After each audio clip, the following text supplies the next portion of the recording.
if you're here to pull some clips from us, because a lot of people do, we know you guys exist. No problem. We enjoy it. I think it's fantastic. But we're a small channel. So if you can shout us out or leave a mark of how to get back to us, I would appreciate that. Great. So with the amount of people that watch and listen to Andrew Tate, again, we keep on bringing him back, but we bring him back because I feel like he's really relevant. And I feel like he's relevant because so many grown men, and because the media makes it sound like he's having a negative impact on the youth. But I've had so many grown men, not just like guys, but like really successful people in their lives, comment and say, I agree with so much of what he says. His words resonate with me in such a big way.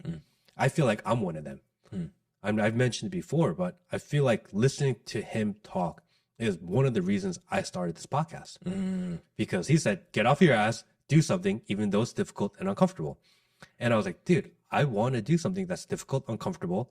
So I learned something brand new and I did it. Right. And I think he was the motivation behind me doing that, which is why I talk about him a lot, because I respect his words. And he's modeled for you kind of the hard work ethic that's required to do this type of stuff. And I've had a lot of men tell me, I was sitting on my ass for the last 2 years of COVID. This guy came out of nowhere, showed up in my feed, and this year I'm fucking productive. You know, I've turned my shit around. I'm not sitting around watching TV, streaming Netflix all day, but I'm doing things now. And I'm like, oh, wow. These guys are learning things from this, and they're picking and choosing what they want to learn from, which is what you should do when you engage people online. What is he going to do once he's finally out of jail? Is he going to come out and say, fuck the system, burn this shit down? Or is he going to be, do you know what? They were wrong. I forgive them. Let's move forward. And I think him making that decision will impact on how people go after what we're dealing with today. I have actually thought about this. I feel like there are 3 outcomes for Andrew Tate. The first outcome is that he can go super Mahatma Gandhi, Martin Luther King Jr., where it's all about, you know, I've done my time. I've come out a more peaceful, I'm a whole human being. I've met the spiritual Jesus. I understand the world more effectively, and I'm at 100% peace. No one can, Eckhart Tolle type of stuff, Mahatma Gandhi pacifism, which could end up creating a really intriguing following. So that's one outcome. The second outcome that I've thought about with Andrew Tate is he comes out angry as fuck. Yes. Like guns blazing, like, look, motherfuckers, you try to shut me down. You haven't seen my final form yet, kind of Super Saiyan, right? He hasn't gone gold form yet. So the second is he could come out guns blazing, which is really aggressive, really, really prickly. I would advise against that. The third option, so there's the pacifism, which is kind of an extreme. There's the overly aggressive, I'm going to get revenge extreme. I think the middle ground is a mature Andrew Tate, where he has now become a fuller human being, a wiser human being, but I believe this is the better route for him, that he becomes a monster of an industry maker, like a market maker. Like he becomes like a Gary Vee, where he's like, okay, I can do this without all the webcam girls. I can make swag and legitimate, I can make legitimate businesses through this. And I could see him becoming kind of like a sultan of industry, because he has this whole breadth of experience. So I'm curious as to where he'll land, whether it will be on one of the extremes or whether it will be a man of maturity and a man of industry coming out. What do you think? I think he'll come back with a more toned down message, because You think so? I think he's a smart guy. You think so? And so he didn't start being so aggressive and extreme. The first time, actually, I have this clip. That's true, actually. That's So the true. first He was a little bit more chill in the beginning. When I first found him, there was this is the first podcast I ever seen him. This is about a year ago. Can you go to the first clip that I've marked out? I don't know if you've ever seen this episode. This is the first time I've seen Andrew Tate. This is about December 2019. It was before he blew up, this guy. And he knew that some of the things he was saying was supposed to be funny. Because we came across your videos a while ago, and Thank you very much, sir. Yeah, thank you. Finally. Finally. fucking God. Jesus. I I was know. about to walk out the You door. waited a long time for that. and They I'm were sorry. fueling the jet. I'll have to tell them, I will. I slow down. I just coming with the apologize ego on their there. behalf. So sorry. Fine. So I am a dumb bitch. How can I I like. not I've never be listened to this lady before. so stupid and keep my husband? I want to keep him happy, and I think all the women listening too, they want to know the secrets to I'll a tell good you- I'll relationship. tell you the secrets. Yeah, look, Oh. I'm writing them down. I'll tell you the secrets. Oh, Oh, yeah, let me put phone your- down. Let me tell you the secrets. Yeah, Okay. go ahead. I'm taking notes. I don't think most women understand what men are looking for in general from life. Okay. And it's not just relationships, it's in general from life.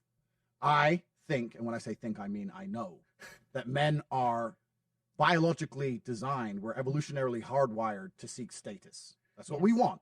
Men talk about wanting money. You don't want money, you want power. You want power, you want status, you want the fast car. You don't care about the car. You want everyone to know you have the car and they can't have the car. If everyone had a Lambo, you wouldn't want a Lambo. Right. Right? Right. So we want status. Maybe that's why we Every got rid of our single thing Lambos. Because there's too many guys to land up with Lambos. Meaning the female we are with has to add status to our lives in some form. That's why we like beautiful women, right? But a beautiful woman who doesn't behave and doesn't obey isn't really much status. Yep. So when we're looking for status, we want a beautiful woman who is compliant because it's unique and it's scarcity that provides value. So if you want to keep your man happy, you need to think, how do I make my man look better to the world? How do I make him look better in front of other men? You know what? If I were to just make him 2 coffees and shut the fuck up, Yeah. he's going to look like the big G. And he's going to be in love with me. That's what you have to do. He's laughing. Yeah. He's laughing. He knew. Does he know? I wonder if he's like making the shit up and he's just like, wow, that actually He knew worked. this was funny. This is a comedic podcast. Okay. They knew that this was supposed to be funny. Okay. You know, this is December 2019 this came out. So this is before he I think I went know where you're going super with this. viral. So are you saying that he made jokes Yeah. about the extreme color commentary of women, Mhm. and you're saying that he evolved and he just leaned into it? Maybe too much because it got viral. And sometimes men get a little proud. Ooh, bro, you're Right? breaking apart the Andrew Tate model But- here, bro. I think he knew that a lot of it was funny. And in what he says, he drops gems constantly. He's great at the one-liners. He's great at dropping these gems Yeah, of yeah, knowledge. And people are like, oh, fuck, that makes so much sense. People say it all the time.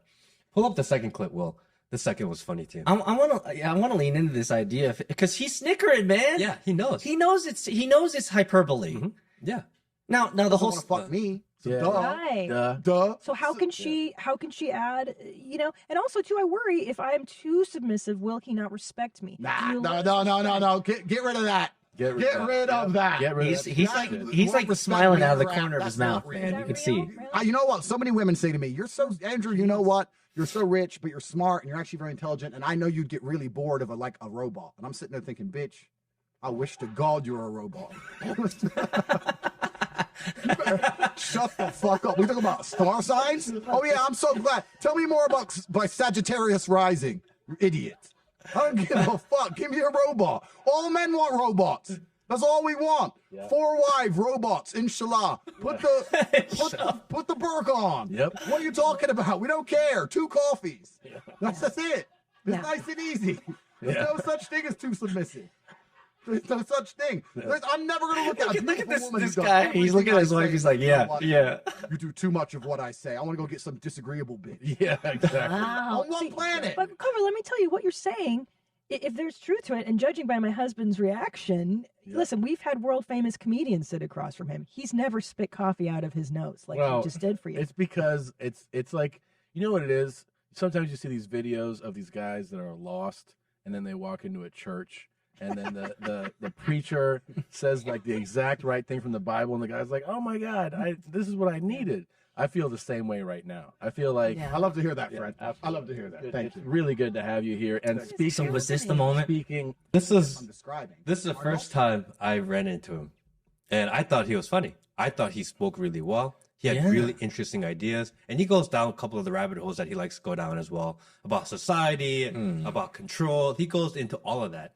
But there's a playfulness to it Yes, that people missed. You know?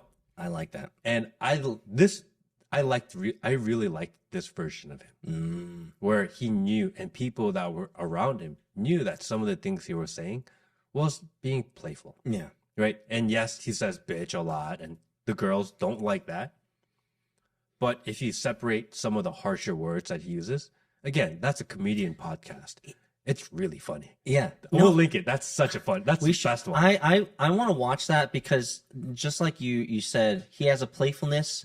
He almost has a youthfulness about him, a naivete almost, a newbie kind of aura around him where he's just glad to be there and to be part of the show. He's saying a little bit of hyperbole there. And when he's getting the reactions from the husband and wife couple there, you could see he's grinning through his mouth. Yes. Like he's like, oh shit, this is working. And so I'm almost wondering, like I kind of insinuated earlier, is that it's his early podcast like this where he's like, wow, this message is working. And maybe if I lean heavier into this, it'll continue to work.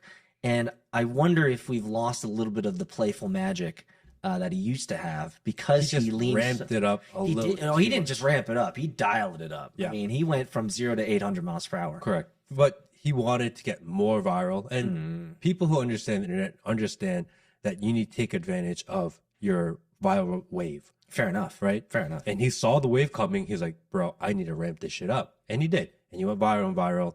And in the process, he pissed off a lot of powerful people. That's because he didn't kiss enough rings. Correct.